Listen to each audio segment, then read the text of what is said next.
This is the 2026 Honda HR-V, and if you're looking for a car that's a little bit more analog and not too overloaded with tech, then this might prove a really solid, reliable option for you when looking for a small family SUV. This full hybrid promises to offer good economy, good reliability, and a nice engaging drive whilst not breaking the bank, and also not being too jam-packed with screens and fiddly tech. And despite a mild refresh, this is the same model they've been selling for around 5 or 6 years now. So is it still worth your money? That's what I'm here to find out today. So stick around while I take you on a full tour of the car inside and out and take it out for a spin and see what you think. But before we do that, if you're looking to purchase a used vehicle, it's super important to make sure it doesn't have a shady past. And that's where today's sponsor, Vehicle Score, comes in. Vehicle Score offers a really good graphical user interface on an easy to use app that's downloadable on iOS and Android. And it basically takes all the information you might need when buying a used car and puts it into one place. Mileage history, MOT history, and all that good stuff, and scores it out of 1,000. Makes it nice and easy to see whether you're getting a good deal. Not only that, but if you pay for one of their full checks, you get to see any crash history, any time that's been seized by the police, outstanding finance, and all that weird stuff that you make sure that you don't get when buying a used car. What's more, if you use my code danlat10, you will get 10% off that check as well, and it just means that you get peace of mind and you don't buy a lemon. When you're putting down a lot of money on a used car, the last thing you want is to find out that it has a hidden shady history. So make sure that you check out Vehicle Score to make sure that is not the case. And if you're looking to purchase a used car or sell a car, then I've also got affiliate links down there for that as well to make it nice and easy for you. So the Honda HR-V EHEV, it's a bit of a mouthful, isn't it? But basically what it means is this is a full self-charging hybrid. So it's the sort of car where it effectively uses the petrol motor mainly as a generator and tries to utilise the electric motors for the majority of the drive. So it starts from just over £32,000 here in the UK, and it's only available with one hybrid system, which is this 1.5 litre naturally aspirated petrol with front wheel drive, an eCVT transmission, combined power output of about 130 horsepower and 250 newton meters of torque. So 0 to 60 around 10.6 seconds. It's not the fastest thing in the world, and that's probably one of the downsides of this car. If you look at something like an MG HS hybrid, that now comes in at pretty much double that power with the same economy as this.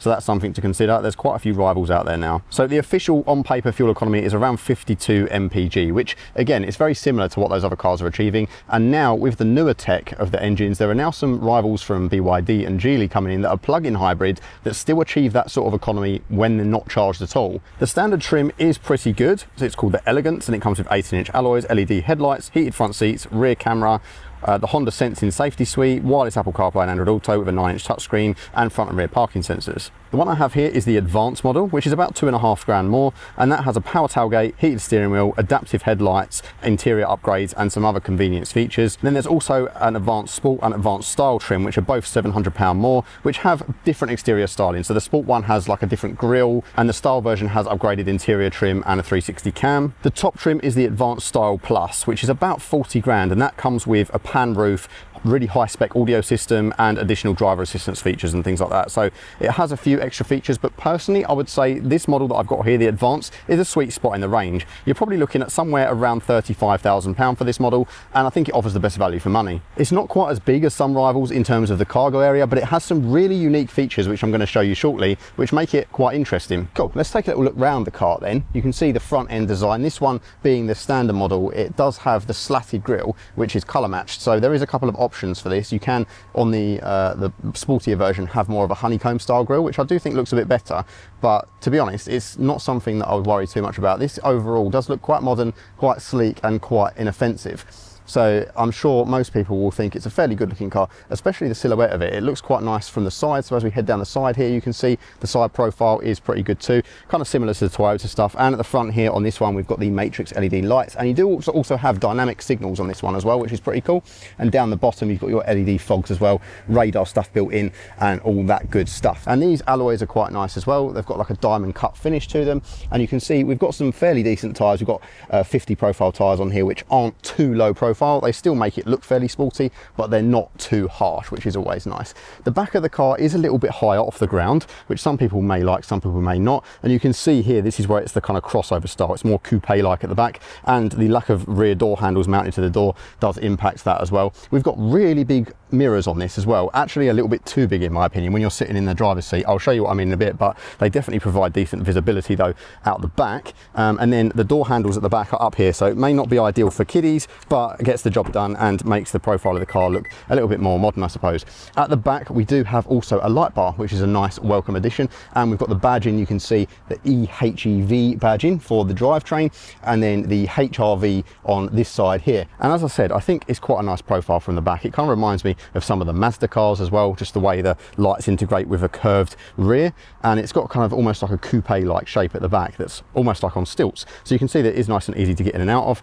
I'm not sure whether it's my favorite of all of these smaller SUVs, but yeah, I definitely think it's an inoffensive design that most people will quite enjoy. Whilst it's sunny as well, take a look at this pearl white paint. Really, really nice. They've introduced some new colours for this model year, and they're kind of more modern, flat tones. I think this one really does look the part though. You can see it really does pop in the sun, but there's definitely some nice new colours to choose from as well in the colour palette. So as we head inside the car, we've got a touch sensor on the back of the handle here, and there's a touch sensor on the top of the door handle for getting in with your keyless entry. And as we head inside, it doesn't feel super expensive, but it's good enough. And what is nice is that the door sills come pretty much all the way down to the bottom. So you can see there that actually it pretty much covers that bottom area, so you're not going to get muddy trousers, which is always a good thing. And as we head inside, you can see door card here. We've got some kind of squishy materials at the top, so it's not scratchy plastic everywhere, which is good. This is scratchy plastic here, but that can be forgiven, I think. We've got some more sort of pleather here. There's a physical door lock, which some people will really appreciate, and then we've got some nice physical switches for all of your windows and stuff like that. And these are really nice quality, actually. I can't complain about these at all. A little bit of squish for your elbow, and then as we head down here, it's quite a disappointing area for the door bin, unfortunately, but there is a little bottle separator in there, as you can see. So you can see that's nice and easily laid out.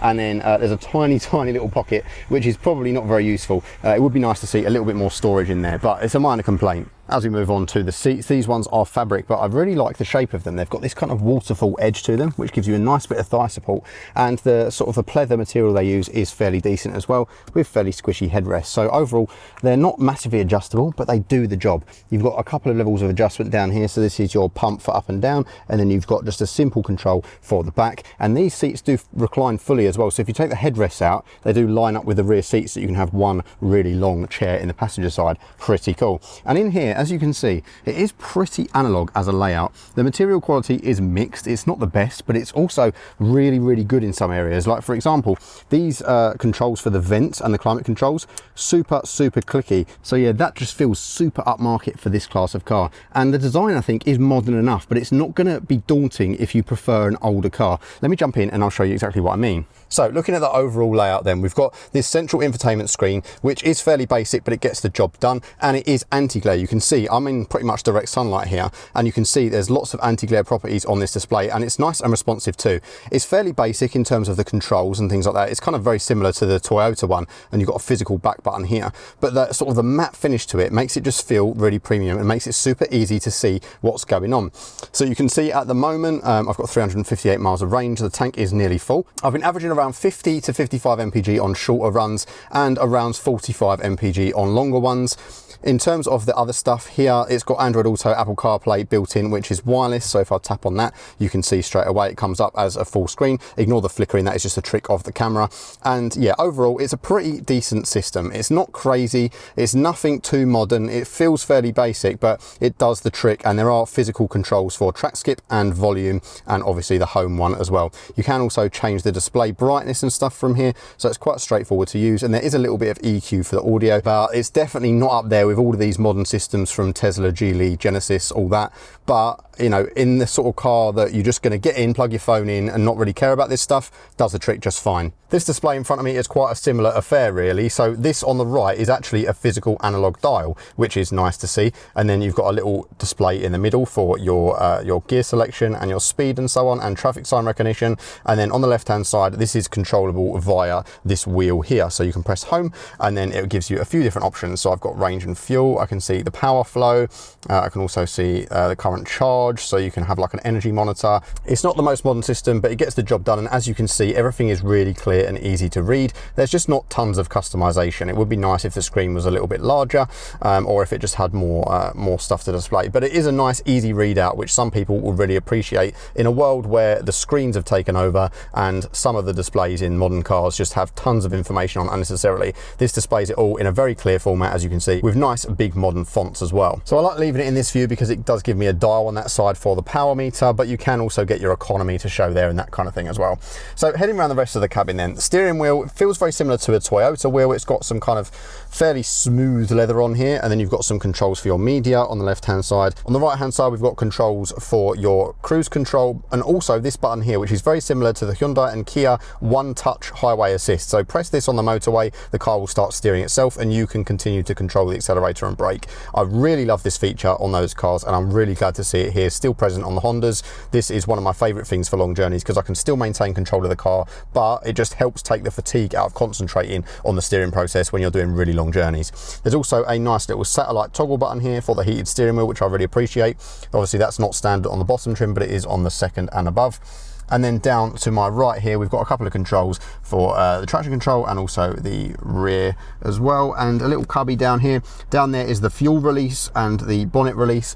And then up here, this is where it gets interesting. So I've got the power button here, which I quite appreciate actually. I appreciate having the power button on the right hand side, but then there's this control here, which controls the airflow. So at the moment it's set to be switched on, but it's got this redirect feature, which if I turn it to this way, the air now comes out of this little side vent and it kind of wraps around me rather than blowing directly onto my face. So that's nice if you don't want to be blasted with the air, but you still want it to fill the cabin. That option is really cool. It's actually something that they are really proud of the design, and I think it works really well. And this is a super nice, high quality feeling item, as are the climate controls in the middle. Lovely, lovely physical climate controls. We love it. So you've got a heated seat button here, which again, it's super clicky, nice button. This feels like an Audi quality button, as do these. These are all absolutely lovely. It feels super, super high quality, all of this stuff. I love it to bits. And there's simple fan controls. There's an automatic button. You can sync it. You can adjust your temperature. This is possibly the best climate control system I've seen in a modern car, full stop, because it's simple enough that it doesn't look terrible, high quality enough that it feels great to the touch. If you put this in a high-end Audi, BMW, something like that, I would be happy with it. So massive, well done Honda. It's a fantastic little bit of kit, that. And to kind of juxtapose that a little bit, you come down here and this is a standard gear lever, and it is quite clunky and old-fashioned. Some people will love that though. So park, reverse brings up the reverse cam, which exists. It's not the best quality, but it gets the job done, and it's got a few different angles which you can choose from as well. And the high-end cars will have the full 360 cam. And then I've got neutral, drive, and then B, which is your engine braking mode, which is for like if you're going down hills and stuff like that. With that out of the way, in here we've got two cubbies. You probably won't be able to see them too well in this light, but I've got USB-C, USB-A, and then a sort of a phone pocket, and then down here another phone pocket. In the high-end model, this will be a wireless charger. In here it isn't, and annoyingly they are both scratchy plastic. There's no rubberized coating in there, so anything you put in there is going to be sliding around, making loads of noise. Terrible design decision, which is a shame because it's under one of the best design decisions in the market, in my opinion. Down here we've got some really nice cup holders, grippy, nice, out of the way, super ideal location. Really well done. And then you've got the drive mode select here. There's only a couple to choose from. So you've got Econ, which puts it into electric more often. You've got normal, which is a standard drive mode, and then you've got sport, which will engage the engine more than normal, which I don't particularly enjoy. And then you've got your standard hill descent assist, brake hold, and your electric parking brake. In the middle here, nice squidgy armrest. It doesn't come forward though, but it is in a position where I can still rest my arm on it whilst touching the wheel. So I'm pretty happy with it. And there is a limited amount of storage space in there. What is pleasant though is we do also have a full-sized glove box, which is soft open, which you don't really see on many modern cars either. So yeah, that's quite nice, isn't it? And I do like the way that this dash wraps around, and again you've got that really nice control over there for the climate vents. Up here though, unfortunately, more scratchy plastics, not particularly the best, but there is some leather wrap on the dashboard here. It's quite hard wearing by the feels of it, so I think it will stand the test of time. Also, everything's well damped, like just the feel of everything feels super solid, and you've got your automatic light controls on here, wipers on the other side, and you've probably noticed the paddles behind the wheel. These have an okay actuation, but they're not for gears, they are for adjusting the level of regen. So there's 3 different modes. If you pull this paddle a few times, it will make it so that the regen braking effect is a little bit harsher when you come off the accelerator. Up here we've got a few bits and bobs. We've got a nice frameless mirror. You can see out the side visibility. C-pillar is quite large, but overall not too bad. Although these door mirrors, look at the size of these door mirrors. Look at that, I can't see. So look over there, there's actually 3 cars parked over there, and you can't see them from my driving position because of that massive mirror. Although it obviously gives a good view at the back, and there is a blind spot monitor, but I think they're a slightly awkward position. They take up most of my view there, which is quite unusual. Up here you've got just a few basic controls for LED lighting, and you've got some large mirrors, and the actual user experience in here, the layout, the feel of all these nice buttons, it's really good. And this is kind of in the same realm as the Toyota stuff, right? Like a more analog experience with the tech that you need, but nothing too overkill. And if that's the sort of car that you're looking for, I think this is one of the best in terms of overall fit, finish and quality. Yes, there are some scratchy plastics down low, but that's to be expected with one of these mass-produced cars from one of these large companies, especially the Japanese brands. They just tend to do that, but they're not in the usual touch points. All of the actual touch points where they're important, they feel fantastic. And I think if you're looking for something that's not too much of a tech fest, this will be a really nice cabin for you. So stepping into the back of the HR-V, obviously we've got this pull handle at the top here. This is where things get really interesting. In the back here, in terms of material quality, there is a little bit more scratchy plastics, but you still get some nice touch points. And you don't have a door bin in the back here. Instead, you've got this kind of inbuilt cup holder in the door, but there are physical locks in the back, which some people will appreciate. What you'll notice in here though, is an absolutely cavernous area for your feet. So the legroom is really, really good. And I'll get onto that in a little bit. And you'll be able to actually see there is actually space under the seats as well. So they're not affixed to the floor, and this is because this is fitted with Honda's Magic seat system, which is also present in the Honda Jazz. I'm going to demonstrate that to you when we look at the cargo area, but just know that it means that there are lots of interesting practicalities in here. What you'll notice as well is we have a 60-40 split. There is also a pull down cup holder which comes down like that, and then you've also got Isofix, which are kind of built into the seat. So you've got these are actually rubber. They look like plastic, but they're really soft touch rubber, and so they're not going to really wear or crack or anything like that. So it's quite a good design really. You just get to squidge them in there. And then there's also a harness for the 3-point seat belt, which is actually roof mounted, which I don't particularly like, but you'll see why it's there in a little bit. So yeah, overall pretty decent design back here in terms of space. You've also got 2 little spotlights in the ceiling, and then in the back here there's a little cubby down here and some USB-Cs for charging and some climate vents. Now it's a shame there isn't like a drawer here or something like that. I would appreciate having like a pull-out cubby or something, but it's not the end of the world. And then you've also got in the back here a large portion in the back of the seat for storage, and there's also a separate little pocket there. The reason that is there, and it's in both sides as well, is so that you can slip a mobile phone in there. So you can just pop it in the pocket like that, out of the way, which is a nice little touch, something that a lot of brands don't think about. So stepping into the back of the HR-V, and this is where things are really actually very good. Now you'll see that in my driving position at 6 foot, I've got tons of room back here, including decent thigh support as well, and I can stretch right out, put my arm down. I've even got a pull down armrest here which I can slap down, and it just makes it a bit more of an enjoyable experience. So what is the catch then? Well, I suppose the only thing is there is a bit of a transmission tunnel in the middle, and it's a very narrow car. So sitting in the middle as an adult passenger, I would say is really not ideal. Plus the fact that you've got this roof mounted seatbelt system, which really I don't like at all. And it does actually mean that you have to click it in the 3rd point down here as well. So this kind of digs into my back when I'm trying to sit here and get comfy. So there's a few downsides, but with the Honda's Magic seat system, there is quite a lot of versatility back here as well, which I'll show you in just a moment. But overall, all I can say is I've got plenty of room to stretch out. If it's just 2 passengers, it's going to be a really comfortable experience back here, and way more room for your legs than you'd expect in a sort of wheelbase of this size for sure. So we've got electric tailgate in this one. It's nice and easy to use. It's a little bit slow, but it does the trick. And what you'll notice is that the parcel shelf actually comes up with the window. So whilst you can remove it, and it is just a flexible bit of fabric that you can put away, most of the time you won't really need to actually remove it at all. There's not really any need, unless you're loading large items in here which are going to go past that point. It's really not that much of an issue. So I'll just leave it there for the purposes of this to show you how much space we actually have in here. So in terms of the cargo area, you can see there's not much of a load lip, which is always a good thing. And we've got this kind of quite rugged rubber mat in here as well, which is obviously removable. You can actually just go under here, and there is then a floor underneath it, which has a fairly decent well in there as well for storing bits and bobs, which is nice. So yeah, quite a practical little area. And the seats mean that they fold completely flat because the base of them actually goes down into the footwell in the back. So that makes it nice and easy to fold them down and create a flat floor as well.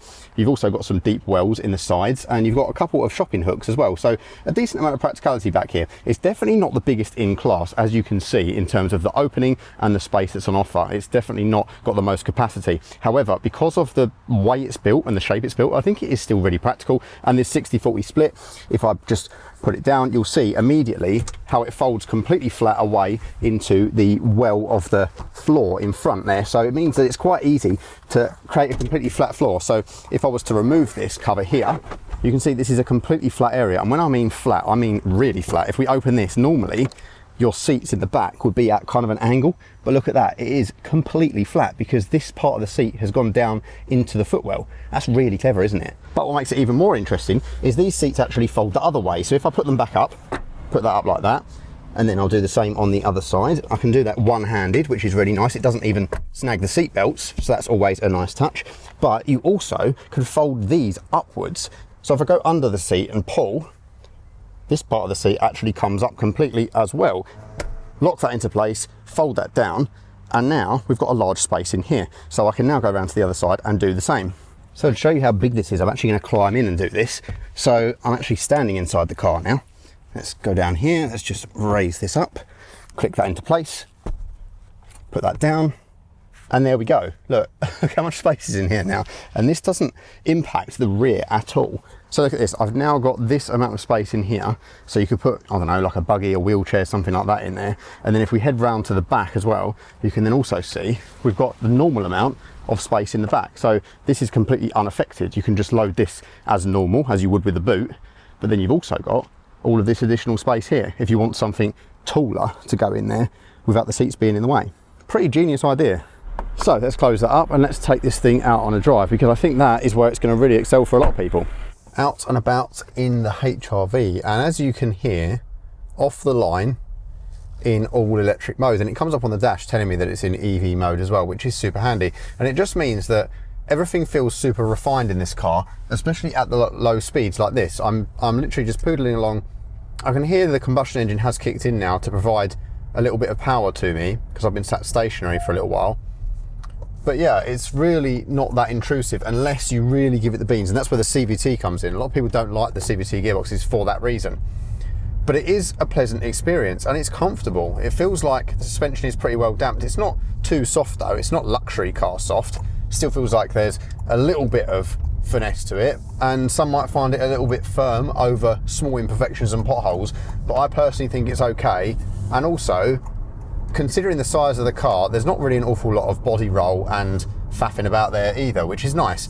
So as I head round these roundabouts, there's not really much floppiness going on, which is positive. And if I give it some beans, that's when you really start to hear the engine. But that's only when you really plant it, and it's because of that power figure. Like I mentioned, there are definitely some other cars out there in this segment now that have a lot more power than this, especially the MG HS Hybrid Plus. That feels a lot quicker than this, but generally day to day you're not going to notice that. It's only motorway situations, I think, where this is going to struggle a little bit. However, like I mentioned, there are some good ADAS features. So you did hear the speed bong just then, but you can turn that off obviously in the settings. And the one-touch driver assist feature, where it keeps you in lane, is really useful on the motorway. It's one of my favourite features of the car because it just takes the fatigue out of it. You know, you can be cruising along, you tap that and straight away the car is steering itself. Just keep a hand on the wheel so that you're in control, but you can adjust the throttle and the brake. You don't have to worry about it, but at the same time you're not in that situation where you're relying on the radars to do cruise control and that kind of thing. You can basically drive the car but just let it handle the steering and the twitchiness. So it really does make longer drives a lot nicer in my experience. The actual lane keeping stuff isn't too intrusive either. It will kind of tug you back a little bit, but it's nowhere near as bad as some other cars that I've tested where they can be, you know, downright dangerous in some situations. This doesn't feel like it's going to really intervene unless it absolutely has to. The brakes as well are really nice. What I find about cars like this, like hybrids especially, quite often the brakes feel really awful and spongy, but not in this. The brakes in this feel really confidence inspiring, and they don't feel like they're going to go solid and mushy under your feet. I can really stamp on them and you don't get much notice at all. I get the warning there to say that I'm a bit close to the car in front, come to a stop, and it eases really nice and easily. I can bring this down into the highest regen mode as well, and I've got auto hold on at the moment, so if I let off the brake it won't creep forward until I touch the accelerator, and then it's buttery smooth because it does it on those electric motors. But of course, being quite a low powered car, if you suddenly floor it away from the lights, that engine is going to kick in and you're going to hear a bit of fuss about it. So I'll demonstrate that now. If I head off really quickly, the electric motors couldn't keep up, so you heard the generator kicking in there. And there are other cars that will do that a lot better. It is quite nice and quiet and refined in here in the cabin as well though, to be honest. I don't really hear an awful lot of road noise. The most noise I hear is from the engine. Kind of feels like there's not enough noise insulation between here and the kind of the firewall, if you like. That being said though, I like the driving position in this. I've got tilt and telescope on this steering wheel to get it to a nice position where I can rest my elbows and comfortably cruise along. And overall, I'm just impressed with the fit and finish of the cabin considering the materials used, especially these anti-glare displays. Even when the sunlight's coming directly in, they're super visible, and everything's within reach nicely as well. If I turn off the speed bong, this feels like a lot older of a car, and that's not an insult, by the way. That's a compliment to people who want a more analog experience. I feel like the car's not interfering very much with what I'm doing, and that's what a lot of people like. What is nice though is if you don't give it too much throttle, you can just feel that it tries to prioritise those electric motors. Even at these sort of speeds, at sort of 50 plus, if I just give it a little touch of throttle, I can feel the torque from the electric motors kick in. And that's good for both efficiency and also how smooth the car feels to drive. On more twisty roads like this, actually, it doesn't do too badly. It's not going to win any awards for dynamics, but it is still good enough, you know? It's still going to feel like you're connected to the car and you don't feel like it's going to wash away from you very suddenly, which you do get that worry in some larger cars that it's going to start to flop around. In this, not so much. I'll try and take this roundabout quite quickly. I really tried to get understeer there and it didn't. It gripped nicely, and the front wheel drive really does its thing. Yeah, even over big bumps like this, it absorbs it quite nicely, and the ride isn't quite as firm as I imagined it would be. There's not an awful lot of steering texture, but it's weighty enough that it feels okay at speed, light enough that it's okay to use around town, and I can feel a little bit of texture so that I know what the wheels are doing. It's definitely not completely devoid of feel like some of the Chinese brand hybrid cars. I suppose one good thing about having a power figure as low as this one is that it's not going to go crazy and spin up in situations. There's a lot of cars now, they don't quite know how to put down the power, and so you try and come out of a junction in a slightly slippery situation and it just starts spinning the wheels and understeering everywhere. This doesn't do that, thankfully. Even really giving it round this roundabout, you can see how much I'm leaning out of the chair as I'm trying to get it to understeer, and it just isn't, to be fair. It's just handling it. Let's try and very quickly. Yeah, do you know what? I'm really surprised by how well it can handle being chucked around. I think it's not quite responsive enough to be called fun, but even if you put it into the sport mode, all it does really is the engine kicks in a little bit more frequently, so you get slightly more torque. Apart from that, there's literally no change at all. But poodling around town, it's just absolutely sublime and much more impressive than I thought it would be in terms of how it feels to drive. I thought it was going to feel a bit cheap and rattly, but actually it feels super solid, super durable, and just really nice, smooth, pleasant experience. Just a shame it doesn't have a little bit more power. And if I chuck it round here, turning circle actually, really good as well. Not bad at all. And we're away nice and smooth. Now look, this isn't going to win the award for the most dynamic or the most pretty or the best materials or the best performance or even the best economy, but as a jack of all trades, I'm truly impressed with the HR-V, and I'd be really happy to recommend this to people as an alternative for those who don't want to go quite fully digital just yet. It's got enough modern tech to be practical and useful, but it's not overwhelming. It's still got a plethora of really nice physical controls, and it still feels a little bit old school in the way that it drives, even though it's super smooth. I imagine if you were to get a good deal on one with dealer contributions and discounts and so on, it's actually quite a good proposition. And I think that even though there are rivals out there that are a better package overall, I think you'd be doing yourself a disservice not checking one of these out. So there we go guys, the Honda HR-V. I think a real good jack of all trades and definitely a nice smooth experience for those who just want a car that's going to be reliable and feel pretty familiar. Thank you so much for watching, and thank you to Honda UK for sending me out the car. I really do appreciate it, and I hope to have some more reviews of their cars soon. And of course, if you do want to check out any of the rival cars, then please do check them out on my channel, and all the likes, comments, subscriptions are greatly appreciated. And don't forget to check out our sponsors if you are looking to purchase a car as well. Thanks so much for watching. I'll see you in the next one. Bye bye.